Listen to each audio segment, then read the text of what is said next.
Hello, good morning. দেখে নিই আজকের দিনটা কীরকম যাচ্ছে। আজকের দিনে আপনাকে ব্যালেন্স বানিয়ে চলতে হবে, কারণ কি একাধিক কাজকর্মের মধ্যে ব্যস্ত হয়ে পড়বেন আপনারা।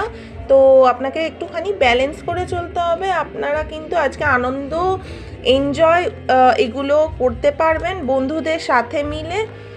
সাথে সাথে আপনাকে কিন্তু একটু রেস্টও করতে হবে, একটু রিল্যাক্সেশনও করতে হবে। আমি দেখতে পাচ্ছি আজকে মনোমালিন্য হতে পারে, কিন্তু ঠিক আছে, কিছু ক্ষেত্রে কিন্তু আপনার কিছু জিনিস কাজকর্মের ক্ষেত্রে ভুল ভ্রান্তি হতে পারে বা কাজকর্ম বিগড়ে যেতে পারে, খারাপ হয়ে যেতে পারে।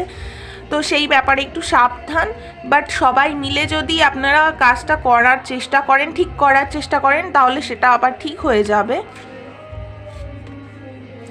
আজকে কিন্তু একটা খুব সুন্দর দিন, ঠিক আছে। আজকে সকলে মিলে আপনারা কিছু করার চেষ্টা করবেন, বা সবাই একত্রিত হয়ে কোথাও ঘুরতে যাবেন, বা কিছু একটা ফান অ্যাক্টিভিটি আপনারা করবেন, সেটাও আমি দেখতে পাচ্ছি।